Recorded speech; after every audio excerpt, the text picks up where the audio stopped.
இயேசுடைய பரிசுத்த நாமம் மகிமைப்படுவதாக. இந்த மாலை நேரத்திலும் கடந்து வந்திருக்கிற உங்கள் எல்லாரையும் ஆண்டவர் இயேசுவின் நாமத்தினாலே அன்போடு நான் வாழ்த்துகிறேன். இந்த நேரத்திலும் அங்கிள் அவர்கள் பைபிள் ஸ்டடியை நடத்துவார்கள்.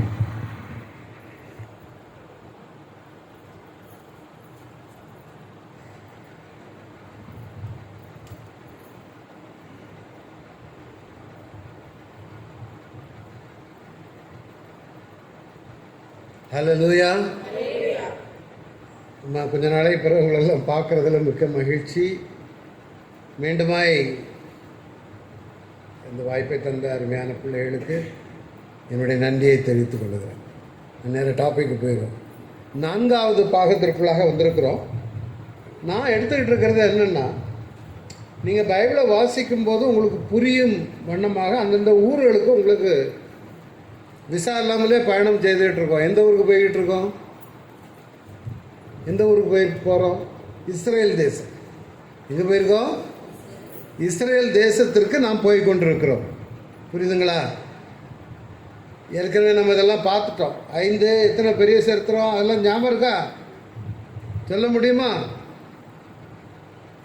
யாருக்கு சொல்ல முடியும்? ஞாபகம் இருக்கா? 12 சிறிய தீர்க்கதரிசனம். ஓசியா, யோவேல், ஆமோஸ், ஒபதியா, யோனா, மீகா, நாகும், ஆபோக், செப்பனியா, ஆகாய், சகரியா. பெரிய தீர்க்க தரிசனம் ஏசாயா, எரேமியா, புலம்பல், எசேக்கியேல், தானியேல். இது நான் திருப்பி அதை எடுக்க விரும்பலை. இந்த நாளில் கலிலேயாவை குறித்து நாம் எடுக்க போகிறோம். கலிலேயாவை குறித்து நாம் அறிந்திருக்கணும். இந்த இஸ்ரேல் தேசத்தை 3 பகுதிகளாக தான் கலிலேயா பகுதி, வடக்கு பகுதி. தெரியுதா? இந்த இருக்குல்ல, இதுதான் கலிலேயா கடல். இந்த கடலை சுற்றியுள்ள இடங்களை குறித்து நாம் படித்து கொண்டு இருக்கிறோம். ஏன்னா இது எங்கே இருக்குன்னா, கலிலேயாவில் நிறைய முக்கியமான ஊர்கள் இருக்குது. இயேசு எங்கே பிறந்தார்? எங்கே? பெத்லகேம். பெத்லகேம் இங்கே கிடையாது. பெத்லகேம் கீழே இருக்குது.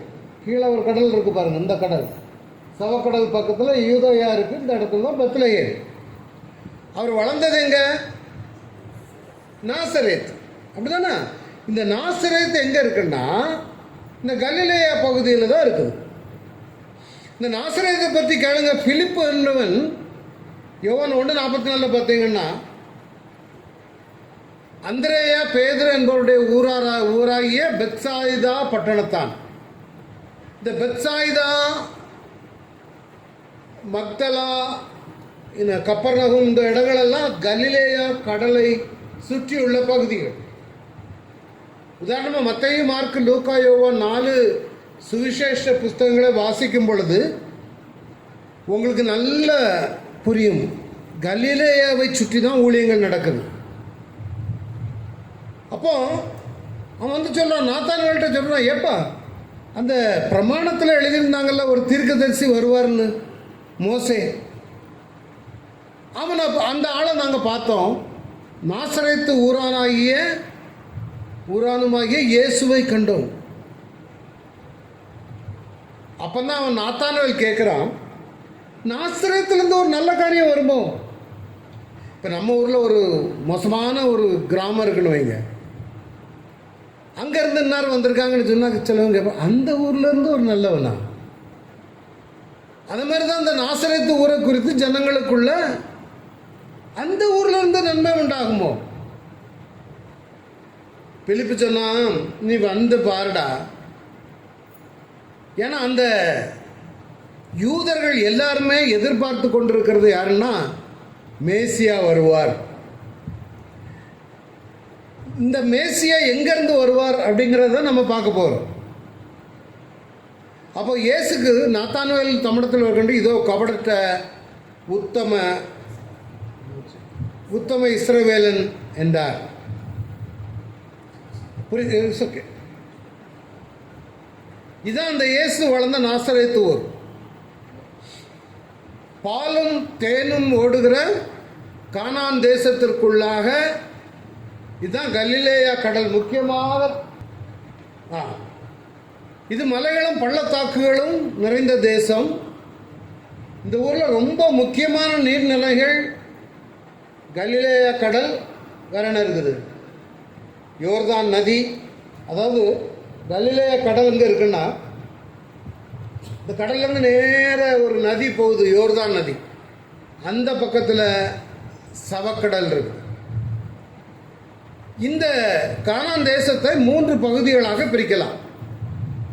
கலிலேயா, சமாரியா, யூதேயா. நல்ல ஞாபகம் வச்சுக்காங்க.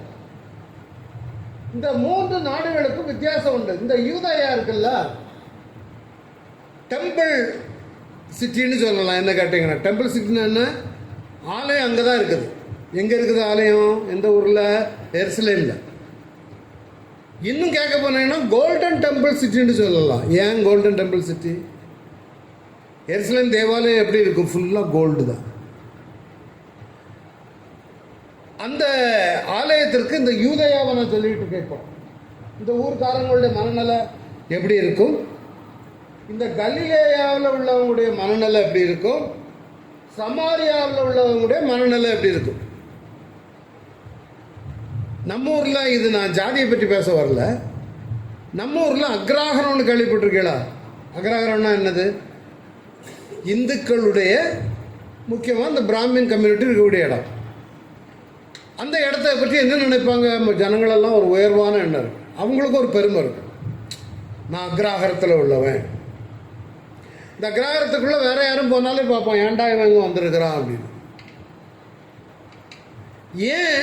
அதே மாதிரி இந்த யூதேய பகுதி யூதர்கள் பெருமைன்னா அவங்களுக்கு பெருமை. ஏன் பெருமைன்னா, அங்கே தான் எருசலேம் தேவாலயம் இருக்குது. வருஷத்துக்கு 3 முறை ஜனங்களெல்லாம் பண்டிகை கொண்டாடுவதற்கு உலகத்தில் உள்ள யூதர்களெல்லாம் எருசலேமுக்கு வருவாங்க. யூதேயாவில் உள்ள எருசலேமுக்கு. அங்கே தான் பலி செலுத்தணும். அங்கே தான் பஸ்கா பண்டிகை, எக்கால பண்டிகை, பெந்தேகோஸ்து பண்டிகை, என்ன கூடார பண்டிகை, எல்லா பண்டிகையும் அங்கே தான் நடக்கும். ஜனங்கள்லாம் அங்கே வருவாங்க. அப்போ அந்த ஊரில் பிஸ்னஸ் பயங்கரமாக நடக்கும். பலி செலுத்த ஆடு கொண்டு வருவாங்க. இயேசு சாட்டையை கொண்டு போய் அடித்தார்ல, எங்கே? எருசலேம் தேவாலயத்தில் போய் தான் அடித்தார். நீங்கள் கள்ளர் குகையாக்கிட்டீங்க. இந்த இயேசு வளர்ந்த இடமோ நாசரேத்து ஊர். இந்த ஊரில் உள்ளவங்களை குறித்து தான் நான் பார்க்க போகிறோம். யூதர்களுக்கு ஏன் பெருமைன்னா, பைபிளில் நீங்கள் பார்த்தீங்கன்னா இந்த நாடு 2ஆக பிரிஞ்சு போச்சு. இஸ்ரேல் தேசம் 2ஆக பிரிஞ்சுட்டு, வட பகுதிக்கு இஸ்ரேல் என்றும் தென் பகுதிக்கு யூதேயா என்று பெயர். மேலே உள்ளது 10 கோத்திரம், கீழே உள்ளது 2 கோத்திரம். இந்த யூதேயா கோத்திரத்தார் தான் பலி பண்டிகை எல்லாம் பயங்கரமாக இருக்கும். மேலே உள்ள கோத்திரத்தார் பல ஜாதிகளும் உள்ளுக்கு மிக்ஸ் ஆகிட்டாங்க. முக்கியமாக அசீரியர்கள் சிறைப்பிடிச்சு கொண்டு போய் இப்போ இங்கேருந்து தமிழ்நாட்டிலேருந்து நிறைய பேரை சிறைப்பிடிச்சு பாம்பேயை கொண்டு போய் அங்கே உள்ள மகாராஷ்டிரன்ஸ் எல்லாம் தமிழ்நாட்டில் கொண்டு வைக்கிற மாதிரி. அதே மாதிரி இந்த இஸ்ரேல் தேசத்தில் இருந்து யூதர்களெல்லாம் சிறைப்பிடிச்சு அசிரியான்னு ஒரு புறஜாதியான் கொண்டு போய் அங்கே உள்ள ஜனங்களை வச்சதுனால யூதர்கள் என்ன நினைப்பு? நாங்கள் பெரிய வஸ்தி, இவனெல்லாம் ஜாதி கலந்த பசங்க அப்படின்னு மதிக்க மாட்டான். அந்த வடபகுதி தான் கலிலேயா இருக்குது. இதுதான் கலிலேயா. சொன்னால் 3 பகுதியாக பிரிக்கலாம். இன்னைக்கு நம்ம கலிலேயாவை குறித்து பார்க்க போகிறோம். அதுக்கு பிறகு நம்ம சமாரியாவை குறித்து பார்ப்போம். 2வது அதே இது ரியல் பிக்சர். இஸ்ரேல் எப்படி இருக்குதோ சேட்டலைட்லேருந்து உள்ள படத்தை கொண்டு வந்திருக்கிறோம். 3வது நம்ம யூதேயாவை குறித்து பார்ப்போம். எப்படி அங்கே எருசலேம், பெத்லகேம் பண்டிகை எப்படி நடக்கும் எல்லாம் பார்ப்போம். ஆனால் இன்னைக்கு முக்கியமாக கலிலேயாவிலிருந்து நம்ம வருமோன்னு கேட்டான். ஏன்னா அந்த கலிலேயா ஊருக்காரங்களுடைய வேலை என்ன தெரியுமா? மீன் பிடிக்கிறது. இந்த கடலில் போய் மீன் பிடிப்பாங்க, கலிலேயா கடலில். சவக்கடலில் உயிரே இருக்காது. அப்போ அந்த கலிலேயா கடையில் மீன் பிடிக்கிற ஜனங்கள் தான் அங்கே விவசாயம் செய்கிறவங்க எல்லாம் கலிலேயாவில் இருக்காங்க. புரியுதா இல்லையா? நான் ஃபாஸ்ட்டாக போகிறேன்னா புரியாதவங்க கையை வைத்துங்களேன். எல்லோரும் புரியுதா இல்லையா? அல்லேலூயா. சரி, எல்லாம் அலர்ட்டாக தான் இருக்கு. அப்போ கலிலேயா ஜனங்கள் கொஞ்சம் விவசாயம் பண்ணக்கூடியவங்க. யூதர்கள் எப்படி நினைப்பாங்க? கலிலேய ஜனங்களா வசதியா நினைப்பாங்களா அல்லது மதிப்பாங்களா? நம்ம ஒரு விவசாய மதிப்பாங்களா, பணக்காரனை மதிப்பாங்களா? இல்லையா? அதே மாதிரி தான் யூதர்களுக்கு கலிலேயாங்கிறது ஒரு கலிலேயக்காரனா இல்லை. இப்போ நான் ஒன்று பேசுகிறேன், ஏ மக்கா எப்படி இருக்க அப்படின்னா எந்த ஒரு பாஷை? நாகர்கோவில் பாஷை. என்னடா நல்லா இருக்குறியே? எந்த ஒரு பாஷை? மாப்பிள்ள நல்லா இருக்குறியே? ஏங்க பிச்சை கை பக்கமாக போய் சோத்து கை பக்கமாக போவாங்க. அது எந்த ஊர் பாஷை? உங்கள் ஊர் பாஷை இல்லையா? ஒரு ஊருக்கு ஒரு பாஷை இருக்குது இல்லை? அதேமாரி கலிலேயாக்காரனுக்கு தனி பாஷை. இயேசுவை பிடிச்சி கூட சீஷனில் பிடிக்கும்போது கேட்டான், ஏன் இவன் பேச்சை பார்த்தா கலிலேயக்காரன் மாதிரிலாம் இருக்கு. அப்போ இந்த கலிலேயா அப்படின்னாலே ரொம்ப யூதர்களுக்கு ஒரு தாழ்வான எண்ணம். அந்த கலிலேயாவில் தான், அதனால தான் கேட்டான், கலிலேயாவில் தான் நாசரேத் இருக்கு. புரியுதா? இப்போ கன்னியாகுமரி மாவட்டத்தில் என்ன இருக்குது? நாகர்கோவில் இருக்குது. அதே மாதிரி கலிலேயாவில் என்ன ஊர் இருக்குது? நாசரேத். நாசரேத் இருக்குது. கானா இருக்குது. கானாவில் என்ன தெரியுமா? கானா ஊர் கல்யாணம் நடந்துச்சுல்ல அது. மக்தலா இருக்குது, பெத்சாயிதா இருக்குது, கப்பர்நகூம் இருக்குது. இதெல்லாம் இந்த ஊரில் உள்ளது. இயேசு அங்கே வந்து பிறந்திருக்க வளர்க்கிறார். நஸ்ரேனாகிய இயேசு. ஏன் நஸ்ரேனாகிய இயேசுன்னு பேரு? நாசரேத் ஊரில் அவர் வளர்ந்ததுனால அவருக்கு பேர் நஸ்ரேனாகிய இயேசு. பைபிளில் நஸ்ரேய விரதம்னு ஒன்று இருக்குது. அதுக்கும் இதுக்கும் நீங்கள் குழப்பிடக்கூடாது. கொஞ்சம் அதாவது இது பைபிள் ஸ்டடின்னு நம்ம முத போய்கிட்டு இருக்கோம். அதனால் உங்களுக்கு கொஞ்சம் கடினமாக இருக்கும். என்னடா இவர் எல்லாமோ சொல்லிக்கிட்டு இருக்காருன்னு புரியும் போக என்ன. அதனால் சின்ன பிள்ளைகளுக்கு சொல்லித்தர மாதிரி நான் சொல்லித்தரேன். அப்போ இந்த நஸ்ரேயன் வந்து வளர்ந்த இடம் கலிலேயா. இதுதான் கலிலேயா. கலிலேயா ஒரு அழகான ஒரு கிராமம், நல்லா இருக்கும்.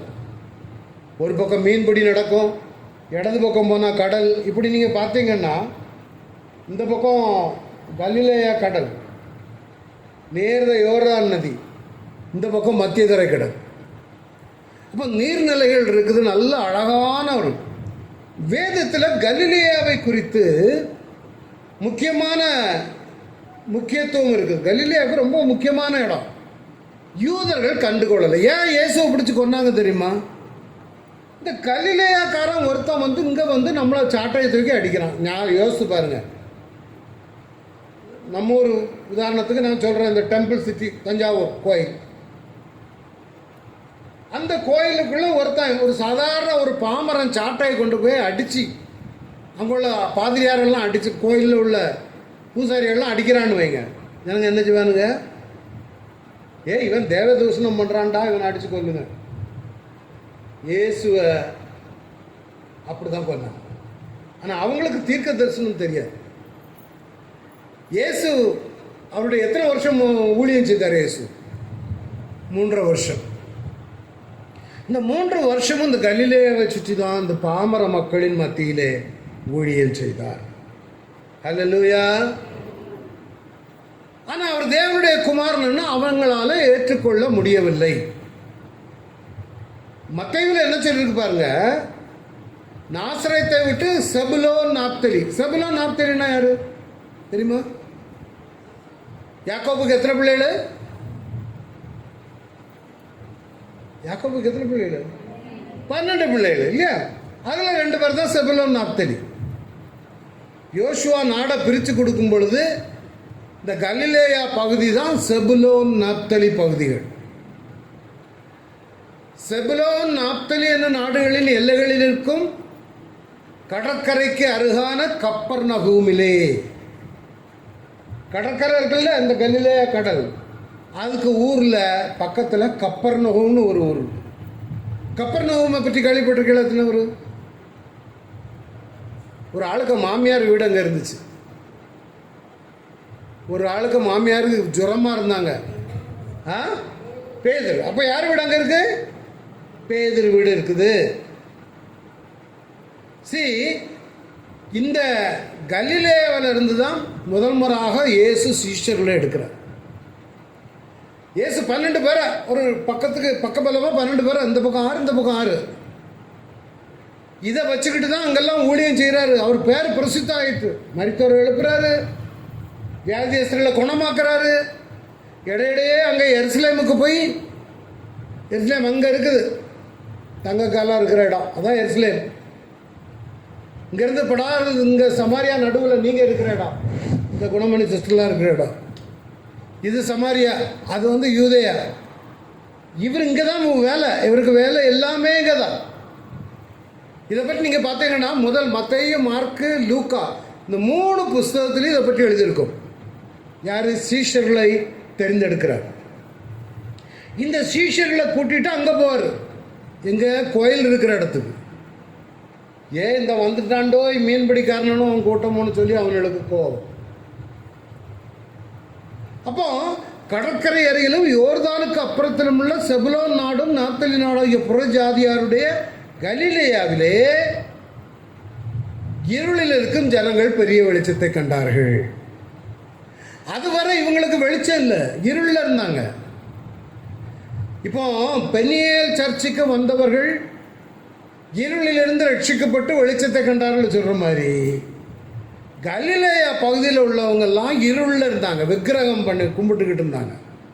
ஏன்னா அங்கே பலி கிடையாது, பண்டிகை கிடையாது, அந்நிய தெய்வங்கள் உள்ளுக்கு வந்துட்டு கடவுளை பற்றி தெரியாமல் இருக்கும் பொழுது அந்த ஜனங்கள் இருளில் இருக்கிறாங்க. இப்போ இது கலிலேயா பகுதியில் இந்த பக்கத்தில் ஒரு ஊர் இருக்குது, தீரு சீதோன். இந்த தீரு சீதோனுங்கிறது வந்து மோசமான ஒரு விக்கிரகங்கள் நிறைந்த ஊர். ஸோ அப்போ இந்த பகுதியில் உள்ள ஜனங்களெல்லாம் பாவத்துக்குள்ளே இருந்தாங்க. இந்த கலிலேயாவை சுற்றி மீன் பிடிக்கிற ஜனங்கள். இந்த வரி வசூலிக்கவன் யார் தெரியுமா? வரி வசூலிக்கிறது யாரு? சகேயு. வேற மத்தேயு. இவங்கெல்லாம் எங்கே வரி வசூலிப்பாங்க? இந்த மீனை விற்று, இங்கே மீன் பிடிக்கிறாங்கல்ல, இந்த மீனை விற்று மீன் பிடிக்கும் பொழுது சுங்கச்சாவடி இருக்கும். அங்கே சுங்கச்சாவடியில் போய் வரி, இப்போ இவர் தான் டாக்ஸ் கலெக்டர், இவர் வந்து சகைன்னு வச்சுக்காங்க, இவர் வந்து வசூலிப்பார். எவ்வளோ மீன் இருக்கு? இவ்வளோ. அப்போ ரோமன் கவர்மெண்ட்டு இவருக்கு சொல்லிடும், நீ மாதம் எனக்கு 10,000 ரூபா கொடுத்துடணும். இப்போ இவருக்கு ஒரு கமிஷன் வேணும். நான் மீனை கொண்டு போவேன், என்னென்னாச்சு மீன் என்ன விலை, எவ்வளோ வருது? 50 சொல்லுவார். 10 கவர்மெண்ட்டுக்கு கட்டணும், 40,000 சகைக்கு. பாஸ்டர் சொன்னு யாரும் கோச்சிடுறாங்க, நம்ம பிள்ளை எதுக்கு சொல்ல வர. அப்போ இந்த சுற்றி உள்ள ஜனங்கள் இருளில் இருந்தனால அந்த ஊரில் இயேசு வந்து பிறந்த பொழுது வெளிச்சத்தை கண்டார். ஹல்லேலூயா. எங்க யூதன் எங்கேயோ இருக்கான், இஸ்ரவேல் தேசம் ஆண்டவர் ஆபிரகாம்கிட்ட சொன்னார், பூமியில் உள்ள வம்சங்களெல்லாம் உன்மேல் உன் மூலம் சொல்லுங்க, சத்தமா சொல்லுங்க, ஆசீர்வதிக்கப்படும். நாம எப்படி? இப்போ நாம இருளில் இருந்த ஜனங்கள் தான், நம்ம ஒன்றுமே கிடையாதுங்க. ஆனால் நம்ம வெளிச்சத்தை கண்டிருக்கிறோம்ல. யார் மூலம்? யார் சொல்லுங்க? நீங்கள் இஸ்ரேலா? அந்த சந்ததியிலே பிறந்தோம், எங்கேயும் இருந்தோம், நம்ம வெளிச்சத்தை கொண்டு வந்திருக்கிறோம். ஹல்லேலூயா. சத்தமுறை இல்லை சொல்லுவோமா? ஹல்லேலூயா. அங்க அப்படிதான் கலிலேய ஜனங்கள் எல்லாம் வெளிச்சத்தை கண்டாங்க. பேச தெரியாதவர்களுக்கு அங்க எருசலேமில் போய் பேசும்பொழுது அங்க இவன் ஆசாரிக்க மகன் அல்லவா, தச்சனுடைய மகன் அல்லவா, பேதுரு பேசுறதுக்கு இவன் மீன் பிடிக்கார பையில இப்படி பேசிட்டு இருக்கானுங்க மாட போட்டு. பிரதர் அண்ட் சிஸ்டர், அன்பான பிள்ளைகளை நம்மளே மாற்றுவார். ஹல்லேலூயா. நம்ம அப்படி ஒரு ஜெயகம்பீரமாக நடக்கணுங்க, சோர்ந்து போகக்கூடாது. பிரச்சனையுமே நீங்கள் சாட்சி சொல்லாதுங்க, அவர் அன்னைக்கு பாஸ்டர் தான் சொல்லுவார். நாம் வெற்றியுள்ள வாழ்க்கை வாழ்வதற்கு அழைக்கப்பட்டிருக்கிறோம். நம்ம வெளிச்சத்தை கண்ட பிள்ளைகள். நம்முடைய நொடவோட பாவனை எல்லாமே நம்ம அதுக்கு தக்கன இருக்கணுங்க. நம்ம கலிலே ஜனங்கள்லாம் எப்படி இருந்தானுங்க? இந்த காலேஜில் போய் படிச்சுட்டு வந்தால் பெரிய பிரசங்கம் பண்ணாங்க இல்லையே. அந்த ஒரு பாவப்பட்ட மனுஷன் துணியை வச்சுட்டு நடந்துக்கிட்டு இருந்தார், கழுதையில் போனார். அவன் எதிர்பார்த்தான், எருசலேமில் உள்ளவன்லாம் என்ன எதிர்பார்த்தான் தெரியுமா? தாவீது வம்சத்திலிருந்து வரணும்னா தாவீது யுத்த வீரனா இல்லையா? தாவீது ஒரு யுத்த வீரன் இல்லையா? நிறைய யுத்தம் பண்ணி சுற்றியுள்ள நாடுகளெல்லாம் ஜெயிச்சிட்டான். குதிரையில் நம்ம யுத்தம் பண்ணுவான். நம்மளால் இதில் பண்ணார், கழுதையில் பண்ணார். அப்போ யூதனுடைய பார்வையில் எப்படி இருக்கும்? இயேசுவை பார்த்தா கழுதையில் போய்கிட்டு இருக்கான். அவங்க எதிர்பார்த்தது தாவீதுடைய ராஜா வம்சத்தில் வரக்கூடியவன் குதிரையில் வந்து எங்களுக்காக யுத்தம் பண்ணி சுற்றியுள்ள நாடுகளெல்லாம் ஜெயித்து ஒருவர் வருவார். 5000 பேருக்கு அவர் போஷித்த உடனே கொஞ்சம் கொண்டாடிட்டாங்க. ஓ, இவன் தான் மேசியாவாக இருக்கணும், சோறு கொடுப்பாரு அப்படின்னு. ஆனால் அவரை கொந்த உடனே அவனுக்கு இது மேசியா இல்லை, இவன் கழுதையில் வர்றான், இவன் ஊரெல்லாம் சுற்றுறான், பிடிச்சா அடித்தாங்க, ஈஸியாக கொண்டுட்டான். ஆனால் இவங்களுக்கு தெரியாது, மரண இருளின் திசைகளில் இருக்கிறவர்களுக்கு வெளிச்சம் உதித்தது என்று ஏசாயா தீர்க்கதரிசியினால் உரைக்கப்பட்டது நிறைவேறும்படி இப்படி நடந்தது. புரியுதா? எல்லாமே இந்த கலிலேயா நாடுகளில் உள்ள ஜனங்களுக்காக. அதனால தான் நீங்கள் எந்த ஊருக்கு போனாலும் பார்த்தீங்கன்னா டவுன் ட்ராடன் பீப்புள், ரொம்ப நெருக்கப்பட்ட ஒடுக்கப்பட்ட ஜனங்கள் தான். அமெரிக்காவில் போய் பாருங்கள், சர்ச்செல்லாம் யார் இருக்கா? ஆப்பிரிக்கன்ஸாக இருப்பாங்க. அவங்க மத்தியில் ஆண்டவர் கிரியைகள் அதிகமாக நடப்பிக்கிறார். சத்தமாக அல்லேலூயா சொல்லுமா? அல்லேலூயா.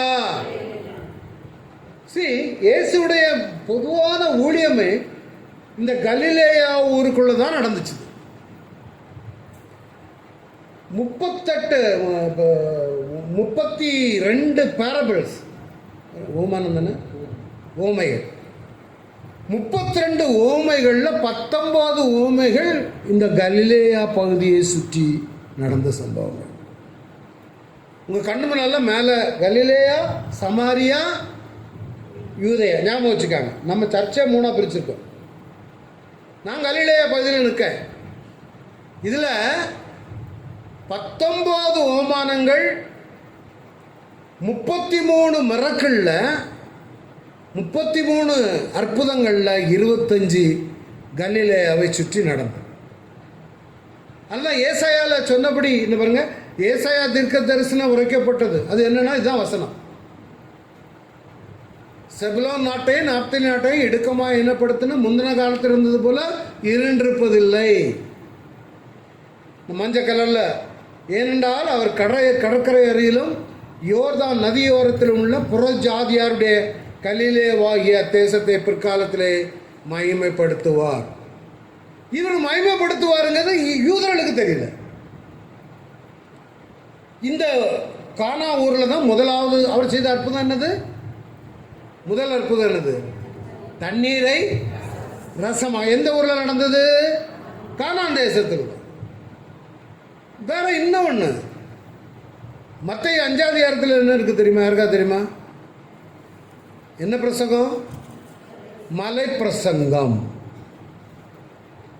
மலை பிரசங்கம் பண்ண இடமும் இந்த இடம் தான். கலிலேயாங்கிறது சாதாரண ஒரு இடம் இல்லை, ஆனால் தேவனால் மகிமைப்பட்ட இருளில் இருக்கிற ஜனங்கள் வெளிச்சத்தை கண்டா. இதெல்லாம் நீங்கள் கலிலேயாவை சுற்றி நடந்து இந்த கலிலேயாவில் ஜெபாலயம் இருந்துச்சு. ஜெபாலயம் என்னது? பழைய ஏற்பாட்டில் என்ன இருந்துச்சு? இது தேவன் தாபரிக்கிற இடம். என்ன சொல்லுங்க? ஆசரிப்பு கூடாரம் இல்லையா? இந்த ஆசரிப்பு கூடாரம் முதல்ல இருந்துச்சு. நல்ல கவனிங்க. ஆசரிப்பு கூடாரத்துக்கு பிறகு சாலமன் என்ன கட்டினாரு? தேவாலயம் கட்டினார், த டெம்பிள். அந்த தேவாலயம் தான் பின்னால் பாபிலோனியர்களால் அடித்து நொறுக்கப்பட்டுச்சு. பிறகு ஜெருபாபேல்லாம் வந்து திருப்பி ஆலயத்தை கட்ட வந்தாங்க சிறைப்பிறப்பிலிருந்து. அது கட்டி இயேசு நாட்களில் ஏரோது அந்த ஆலயத்தை கட்டி முடித்திருந்தார். யார் கட்டி முடித்தா? ஏரோது ராஜா. அப்போ தான் இயேசு அந்த ஆலயத்தை பார்த்து சொன்னார், இந்த ஆலயத்தினுடைய கல் ஒன்றின் மேல் ஒன்றில்லாமல் இடிபட்டு போகும். அதே மாதிரி கிறிஸ்துவுக்கு பின்னால் 70 வருஷத்துக்கு பிறகு தீத்து ராயன், ஒரு ரோம ராயன் வந்து ஆலயத்தை இடித்து தரமட்டமாக்கிட்டான். அதுக்கு பிறகு அந்த ஊரில் தேவாலயம் இல்லை. யூதர்களுக்கு பலி நின்று போயிடுச்சு, இன்னைக்கு வரை கிடையாது. அதுக்கு பதிலாக யூதர்கள் நம்ம சேர்ந்து தொழுவதற்கு சினகாக், ஜெப ஆலயம்னு நான் ஆரம்பித்தேன். புரியுதா? இந்த ஜெப ஆலயத்தில் பலி கிடையாது. இயேசு இந்த ஜெப ஆலயத்தில் தான், அங்கே ஒரு ஜெபாலயத்துக்கு போனார், அங்கே ஒருத்தர் இருந்தான். என்ன என்ன என்ன கையை உடையவன்? சூமின கையோட. புரியுதா? அப்போ அங்கே ஜெபாலயங்கள் தான் இருந்துச்சு. இப்போ அந்த டெம்பிள் இதெல்லாம் போச்சு, வர்ஷிப் எல்லாம் போச்சு. அதனால தான் இயேசு நாசரேத்தை விட்டு எல்லைகளிலுக்கும் கடற்கரை கப்பர்நகூமிலே எந்த ஊரில் வந்து வாசம் பண்ணார்? அதில் போட்டு பாருங்க, கப்பர்நகூமிலே வந்து வாசம் பண்ணினார். 15ஆம் வசனம். இருளில் இருக்கிற பெரிய ஜனங்கள் இது வெளிச்சத்தை கண்டார்கள். இதை ஃபுல்லாக வாசிக்க விரும்பல, டைம் ஆகிடும். அப்போ நல்லா பாருங்கள், இஸ்ரேல் தேசத்தில் அடுத்து நம்ம பார்க்க போகிறது கலிலேயா கடலை சுற்றி உள்ளது. இதுதான் இஸ்ரேல் தேசம். நல்லா பாருங்கள், இதுதான் கலிலேயா, சமாரியா, யூதேயா. யூதேயாவில் 2 ஊர் இருக்குது, முக்கியமான ஊர். ஒன்று என்னது? எருசலேம். சரி, கலிலேயா கடலை காட்டுறேன். இதுதான் அந்த கடல், கலிலேயா கடல். கடைசி இன்னொன்று யூதேயாவில் இது யோர்தான் நதி, சவக்கடல், மத்திய தரைக்கடல், எருசலேம், பெத்லகேம். அப்போ இஸ்ரேல் தேசத்தில் 3 நீர்நிலைகள் இருக்குது. என்னெல்லாம் பார்த்து சொல்லுங்கள். கலிலேயா கடல், யோர்தான் நதி, சவக்கடல். ஆனால் முன்னாடியே சொன்னேன், யோர்தான் நதியில் என்னெல்லாம் நடந்திருக்கு ஞாபகம் இருக்கா? யோர்தான் நதியில் இயேசு ஞானஸ்நானம் பெற்றார். வேற நாகமான் குஷ்டரோகி தண்ணீரில் போய் முழுக சொன்னது. வேற யோசுவா அனுப்பிட்டார், 2ஆக பிரித்தார். யோர்தான் நதி 2ஆக பிரிச்சு. அப்புறம் ஒன்று மிதஞ்சிச்ச கோடாரி மிதஞ்சதுல, இதெல்லாம் இந்த கலிலேயா யோர்தான் நதியில் நடந்த சம்பவம்.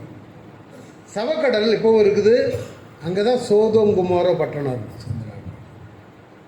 மத்திய தரைக்கடல். இதில் கலிலேயா கடலை சுற்றியுள்ள நாடுகள் அதான் பார்க்க போகிறோம்.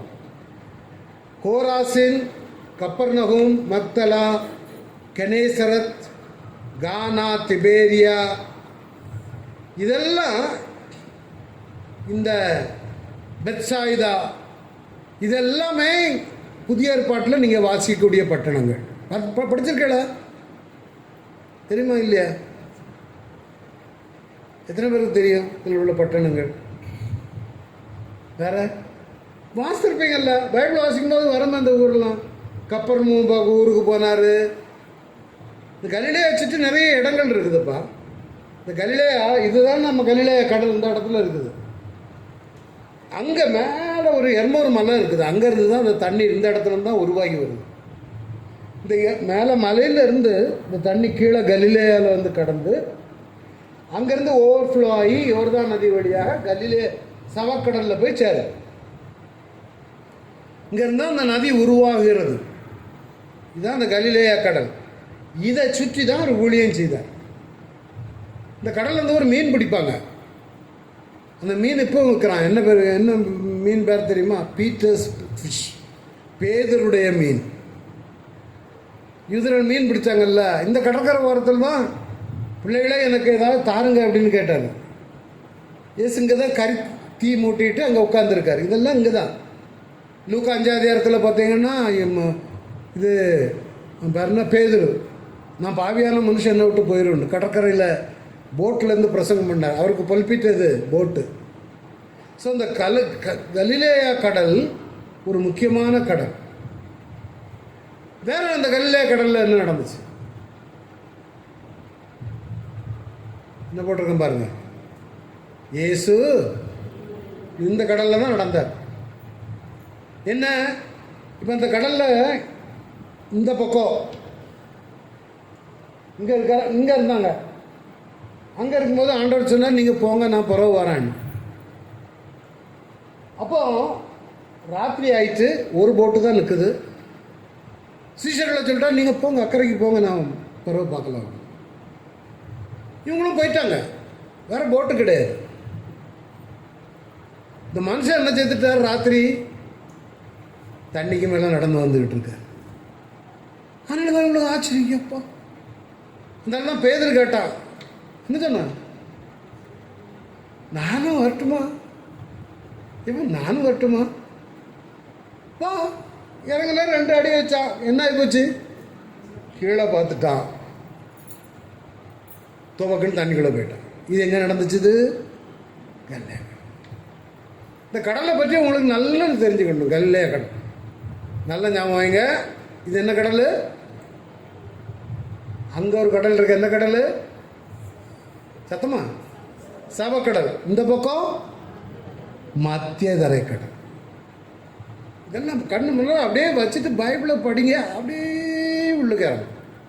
ஆனால் நீங்கள் படிக்காமல் விட்டீங்கன்னா, நான் அடுத்த மாதம் வரும்போது இன்னும் உங்கள் பார்வையில் இந்த ஆள் என்ன பேசிகிட்டு இருக்காருன்னு தோணும்.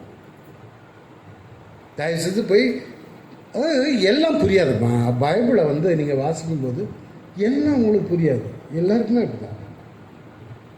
நான் இப்போ 100% படிச்சுட்டு பிரசங்கம் இது சொல்கிறேன்னு சொல்லாது.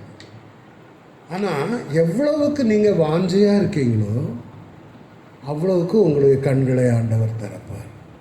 ஹல்லேலூயா.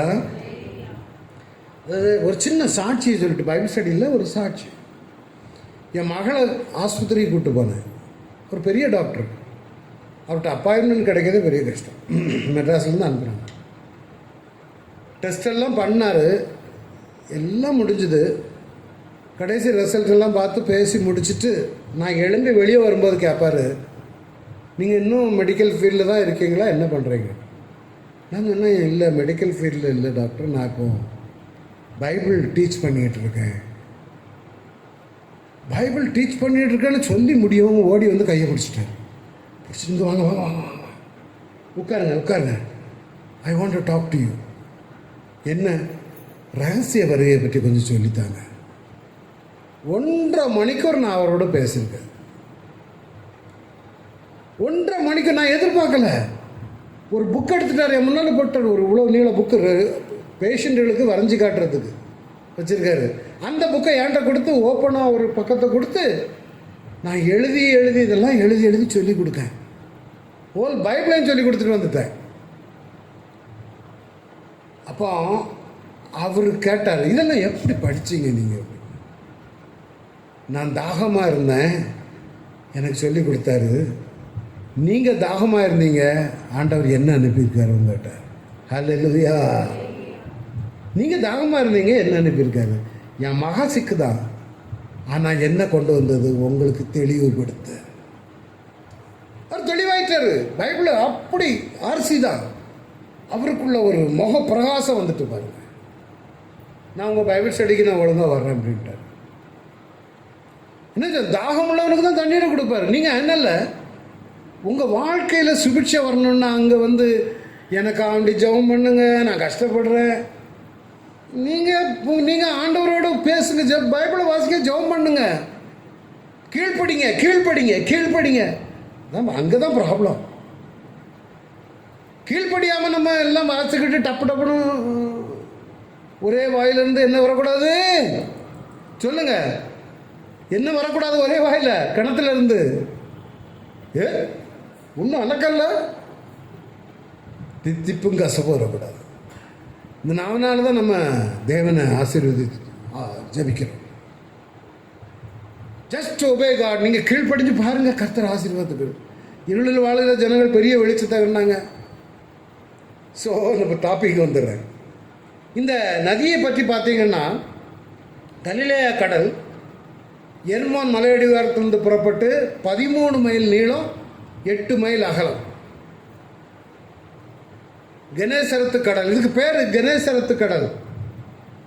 அந்த கடற்கரை ஓரத்தில் திபேரியான்னு ஒரு ஊர் இருக்குது. என்ன பேர் அந்த கடலுக்கு? ஒன்று கலிலேயா கடல், ரெண்டாவது கணேசரத்து கடல், இன்னொரு பேர் என்ன பேர்? திபேரியா கடல். 215 மீட்டர் அந்த பக்கம் மத்திய தரைக்கடலிருந்து கீழே, கடல் மட்டத்திற்கு கீழ் 64 சதுர மைல் உள்ள பரப்பளவு. இந்த கடலுக்கு ஏன் கணேசரத்து கடல்னு தெரியுமா? யாருக்காவது தெரியுமா? கிண்ணறம் பார்த்துருக்கீங்களா? கிண்ணறம், கிண்ணறம்னா என்னது? இந்த ஒரு மியூசிக்கல் இன்ஸ்ட்ருமெண்ட் தான் கிண்ணறம். புரியுதா? இந்த கடல் வந்து கிண்ணறம் மாதிரி இருக்கிறபடினால இந்த கடலுக்கு பெயர் கணேசரத்து கடல். இந்த வசனம் இருக்கு பார்த்தீங்களா, லூக்கா 5:1. அவர் கணேசரத்து கடல் அருகே நின்றபோது திரளான ஜனங்கள் தேவ வசனத்தை கேட்கும்படி அவரிடத்தில் நெருங்கினார்கள். அப்போ கணேசரத்து கடல் வேற என்ன பேர்? 3 பேர் சொன்னேன். என்னெல்லாம்? திபேரியா கடல், கலிலேயா கடல், கெனேசரத்து கடல். இப்போ இதெல்லாம் உங்களுக்கு இடங்கள் தெரிஞ்சிருக்கணும். இனி கடலை சுற்றியுள்ள இடங்கள். இந்த கடற்கரை ஓரமாக போய்கிட்டு இருக்கும்போது தான் மீன் பிடிக்கிறவங்கள கூப்பிட்டாரு. ஏன் பின்னாலவா? நீ மீன் தானே பிடிச்சிக்கிட்டு இருக்க, உன்னை என்ன எதை பிடிக்கிறவளா மாற்றுவேன்? மனுஷனை பிடிக்கிறவங்க. இதில் என்ன ஊர்களாக இருக்குன்னு பாருங்க. மக்தலா. மக்தலானா கேள்விப்பட்டிருக்கீங்களோ? மக்தலானா யாரு? மகதலேனா மரியாள். எந்த ஊர்? மக்தலாக்காரங்க. மகதலேனா மரியாள் கேள்விப்பட்டிருக்கீங்களா? அந்த அம்மா மக்தலாலிருந்து வந்தபடியினால மகதலேனா மரியாள் என்று பெயர். அடுத்தது சீஷர்களை அழைத்த இடம் இங்கே தான். யாராவது வாசிங்க மத்தேயு 4:18. எங்க? இதான் கலிலேயா கடலோரமாய் நடந்து போகையில்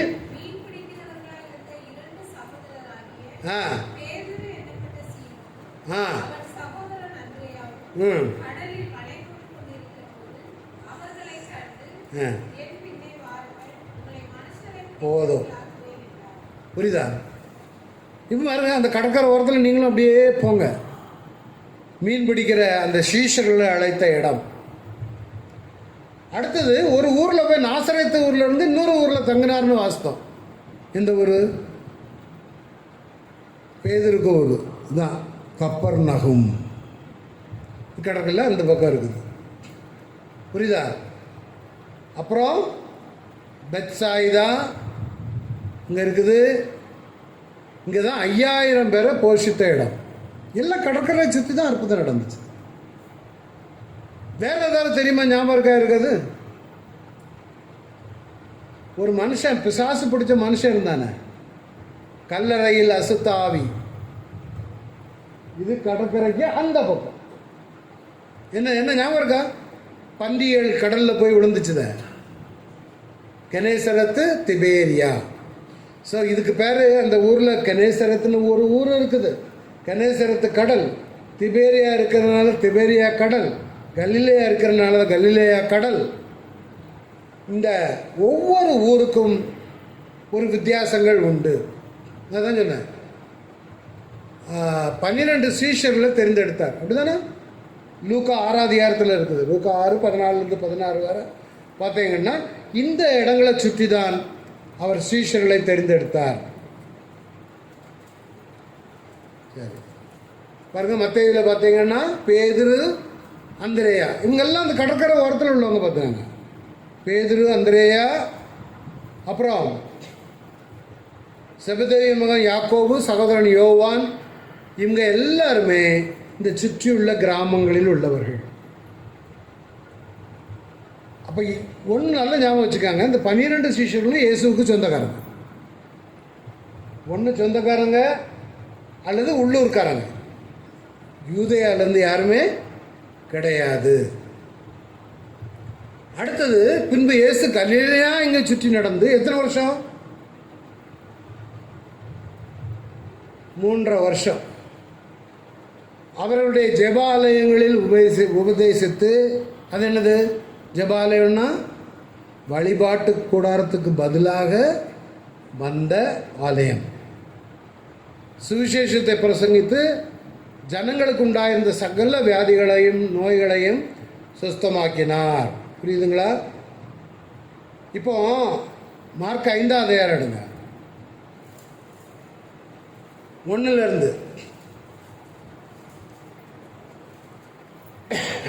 வேற வாசிங்க. மார்க் 5:1.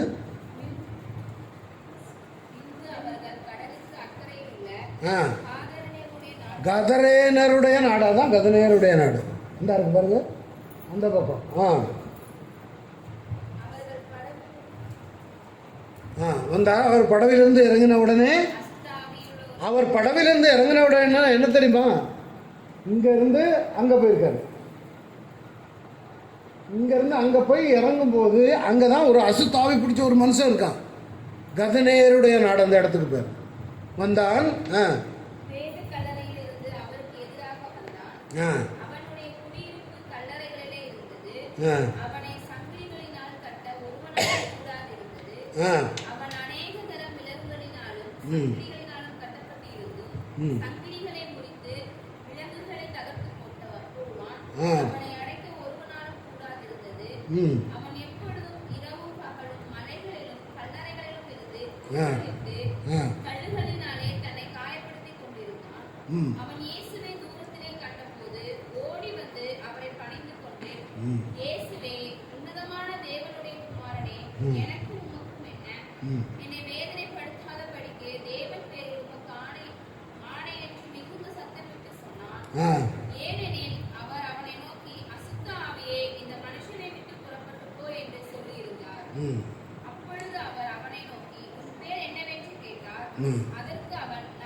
சரி, நான் அதில் டீட்டெயிலுக்குள்ளே போக வேண்டாம். அப்புறம் என்னாச்சு, அந்த பன்றிகளெல்லாம் எங்கே விழுந்துச்சு? இந்த கடலில். இப்போ இந்த கடலில் என்னெல்லாம் நடந்திருக்குது வேற சொல்லுங்கள். கலிலேயா கடலில் நான் எடுத்தது சொல்லுங்கள், வேற நான் புதுசாக கேட்கல. சீஷர்களை தெரிந்து கொண்டார், கடல் மேல் நடந்தார், பன்றிகள் விழுந்து செத்துச்சுது, அங்கே ஒரு 5000 பேரை போஷித்தார், பேதுருடைய மாமியை எல்லாம் கடற்கரை சுற்றி உள்ள நடந்த சம்பவங்கள் நிறைய இருக்குது. ஸோ இயேசு சபித்த பட்டணங்கள், நான் ஒரு 5 நிமிஷத்தில் முடிக்க போகிறேன். இயேசு சபித்த 3 பட்டணத்தை சபித்தார். நல்ல வாசிங்க, எல்லாம் சேர்ந்து வாசிங்க, பார்த்தே வாசிங்க. அப்பொழுது நல்ல சத்தமாக சேர்ந்து வாசிப்போம். வாசிக்க முடியுதா? தெளிவாக இல்லையா? பைபிளை வாசிங்க. இப்போ மத்தேயு 11:20.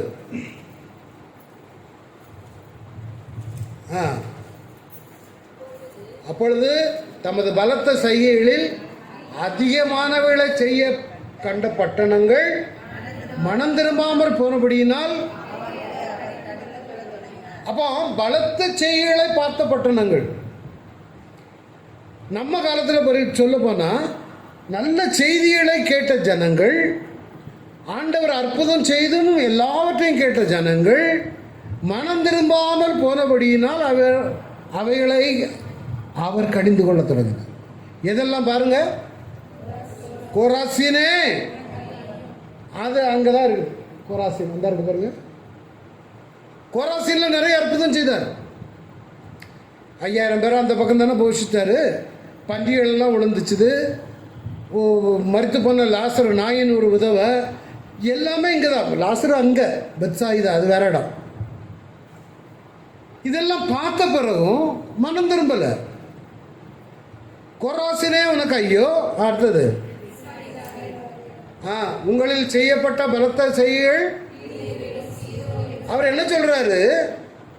இந்த கடற்கரை ஓரத்தில் இருக்குது கொராசின்னு, பெத்சாயிதா. இது தீரு சீதோன் விக்கிரகம் நடந்த தேசம். நான் இந்த ஊரில் இவ்வளோ அற்புதம் செய்து நீங்கள் மனம் திரும்பலை. ஆனால் திருப்பதியில் நம்ம ஒரு கணக்கில் வருவோம். பெனியல் சர்ச்சில் இவ்வளோ அற்புதம் செய்தும் நீங்கள் மனம் திரும்பலை. திருப்பதியில் இந்த அற்புதத்தை நான் செய்திருந்தா அவன்லாம் மனம் திரும்பி நேரத்துக்கு வந்திருப்பான். ஆண்டவர் சொல்றாரு, கோராசினா பெத்சாயிதா உனக்கு ஐயோ. அடுத்தல வாசிங்க 20. ஐயோ. அடுத்தது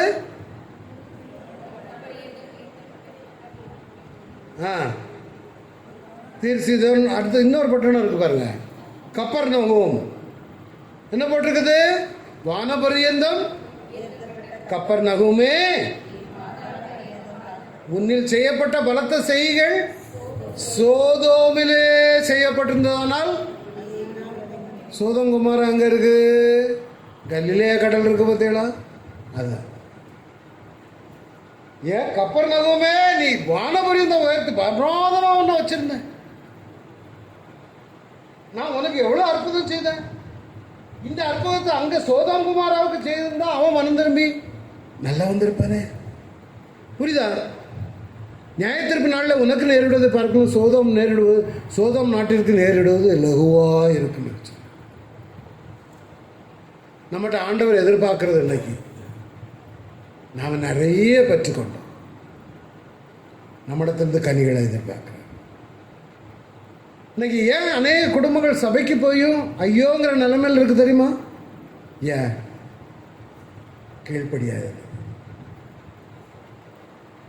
நீ உயர்த்தப்பட்டிருக்கலாம், காணிக்கை நிறைய கொடுத்திருக்கலாம். அதான் சொல்றாரு, கப்பர்நகூமே வானபரியந்தம் உயர்த்தப்பட்ட கப்பர்நகூம் பெரிய பட்டணம். அங்கதான் இயேசு தங்கினார். ஒன்று தெரியுமா? கோராசின், பெத்சாயிதா, கப்பர்நகூம், இந்த 3 பட்டணமும் இன்னைக்கும் அழிஞ்சுதான் இருக்கு. இன்னைக்கும் இஸ்ரேல் தேசத்தில் போனீங்கன்னா அங்கே மனுஷர்கள் குடியிருப்பே கிடையாது.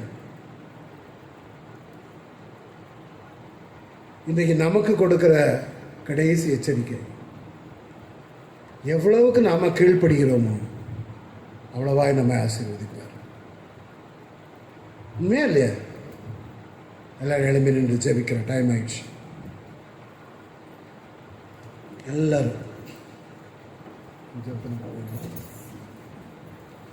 எல்லாரும் கூட இந்த கோராசின், பெத்சாயிதா, கப்பர்நகூம் அந்த நிலைமை கரங்களை உயர்த்தி எனக்கு வர வேண்டாம் ஆண்டவரே. என் ஆண்டவர் நாங்கள் ஆசீர்வதிக்கப்பட்ட பிள்ளைகளாய் காணப்பட வேண்டும். இருளில் இருக்கிற ஜனங்கள் பெரிய வெளிச்சத்தை கண்டது போல நாங்களும் கண்டபடியால் நன்றி. எல்லாரும் சொல்லுவோமா? ஆண்டவரே, உடைய சத்தத்திற்கு கீழ்ப்படுகிற இருதயத்தை எங்களுக்கு தாருங்க ஆண்டவரே. வேதத்தின் எல்லா தரையில் கையை வைத்து வேதத்தின் மகத்துவங்களை காண என் கண்களை திறந்தது. நாங்கள் வேதம் என்னை வாசிக்கும் பொழுது மத்தேயு, மார்க்கு, லூக்கா, யோவானை வாசிக்கும் பொழுது 1 மாதத்துக்குள்ள முடிக்கணும். ஆண்டவரே, எங்களுக்கு கற்றுத்தாருங்க.